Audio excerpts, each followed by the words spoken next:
What's up, mané, bienvenue sur la chaîne, frérot, tu connais. Moro, comme tu le sais, le Barça hier s'est imposé face au Real de Madrid, 4-0, à l'extérieur, à Santiago Bernabéu, les héros.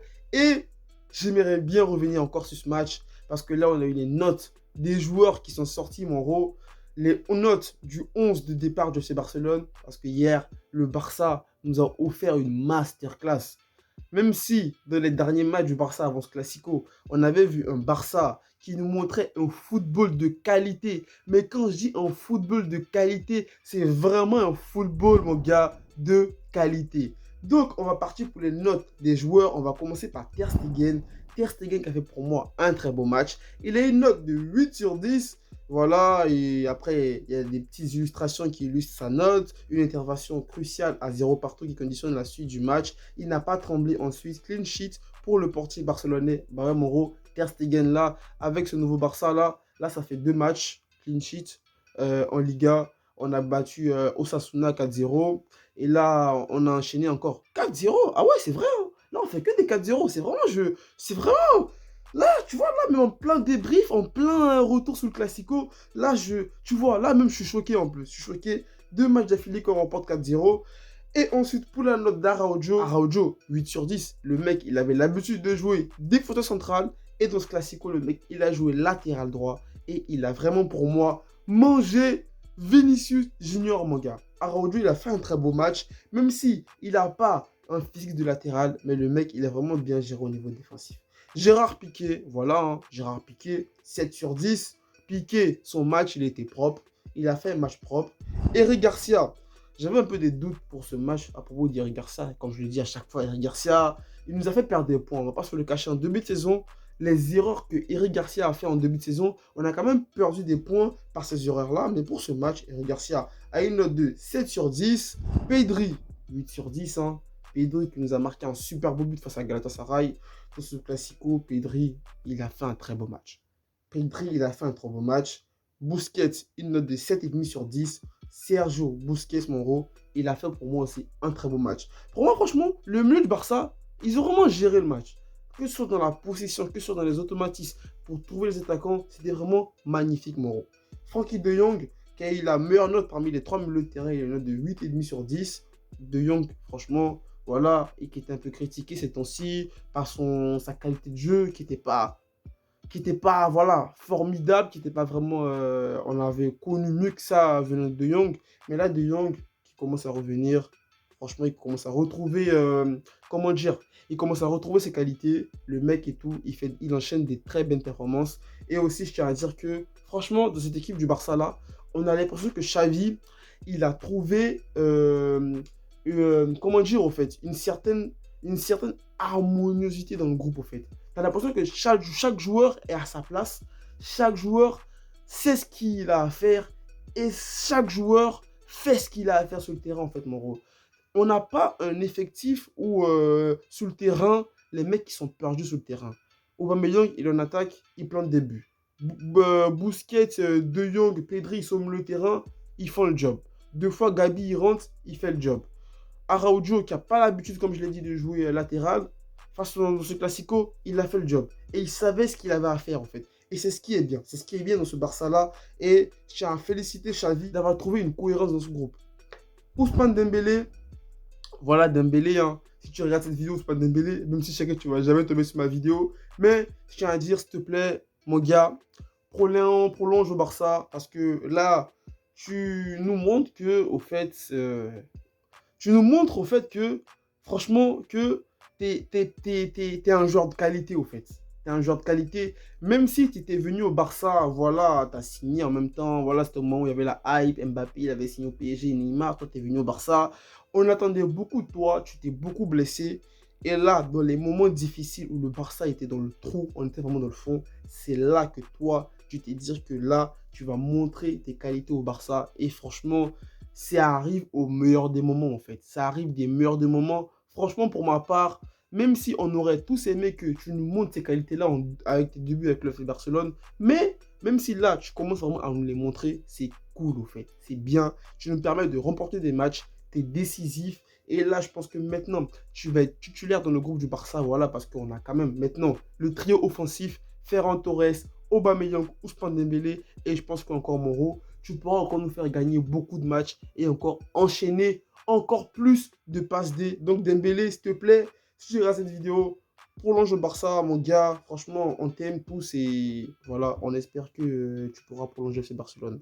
Pierre-Emerick Aubameyang, qui a une note de 9 sur 10. Aubameyang, franchement, parmi les 3 recrues du Barça, c'est mon préf. Et c'est lui qui est le plus décisif, mon gars. Franchement, je sais pas c'est quoi la stat d'Aubameyang au niveau des buts, combien de buts il a marqué en combien de matchs, mais je pense que ça s'inscrit dans l'un des meilleurs débuts d'un joueur FC Barcelone. Parce que le mec, tu as l'impression qu'à chaque match du Barça, il marque en fait. À chaque match, il marque, il met des doublés. Il a marqué face à Elche, il a marqué face à Galatasaray, il a encore marqué face dans le Classico. Franchement, le mec, il est décisif. Merci Arsenal, merci aux Gunners de nous avoir permis de recruter Aubameyang gratuitement. C'était une bonne affaire pour nous. Voilà. Ferran Torres, l'héros, 8,5 sur 10. Le mec, franchement, totalement mérité, hein, sa note. Même si moi-même, j'aurais aimé qu'il ait une note de 9 parce que le mec, il a fait un très beau match. Ferran Torres, au début, qui n'était pas très décisif avec le Barça, qui ratait beaucoup. On se souvient du match aller face à Naples. Il avait beaucoup raté, même si sur ce match, il avait inscrit un penalty, mais il avait quand même beaucoup raté. Et ces ratés-là ont failli peut-être coûter la qualification du Barça pour la suite de l'Europa League. Si on n'avait pas déroulé Naples au match retour, on allait se dire, ouais, au match aller, Ferran Torres, il a des ratés, c'est pour ça qu'on était éliminé et tout. Mais bon, Ferran Torres, qui se rattrape, mon gars, hein, franchement, qu'est-ce que tu veux de plus? Le mec, il t'a fait une passe D et il a marqué un but. Voilà. On ne peut pas lui demander plus. Il fait ses matchs, c'est un joueur de qualité et on voit qu'il y a encore beaucoup au FC Barcelone. Et je pense que la saison prochaine, je ne sais pas comment ça va se passer au Barça, si Ansu Fati quand il va revenir, Depay, quelles seront les rotations dans l'effectif, qui sera titulaire ou pas. Mais pour le moment, là, le trio offensif qu'on a, Ferran Torres, Aubameyang, Ousmane Dembélé, les héros, si on peut regarder là, au niveau de la mi-saison, je pense qu'ils font partie des meilleurs trios offensifs dans le football européen. Je pense pour moi, à ma part. Et les héros, voilà, Xavi, qui a une note de 10 sur 10. Là, c'est magnifique. Là, il n'y a rien à dire. Et 10 sur 10, c'est ce qu'il fallait donner à Xavi. Franchement, mon gars, quelle note tu veux donner à Xavi? Toi, selon toi, quelle note tu aurais donné à Xavi? Mon gars, 10 sur 10, c'est mérité. Xavi, mon gars, il permet au Barça de revenir. Qui aurait pensé même que le Barça, il y a 3 mois, les frérots, 3 mois, on se faisait éliminer de la Champions League. On était combien en 9e, 8e de Liga? C'était vraiment la merde. On perdait des matchs qui étaient à nos portées. On se faisait prendre des buts dans les dernières minutes. On faisait des matchs nuls contre des Mallorca, contre des clubs, contre des je sais pas, contre des Real Sociedad. On faisait des matchs chelous, frère. Et là, Xavi qui est revenu, ça se voit que le travail, c'est bien, les qualités, c'est bien, mais quand tu as l'amour dans le travail, quand tu as l'amour pour ce que tu fais, quand tu as l'amour d'un club, ça change tout, en fait.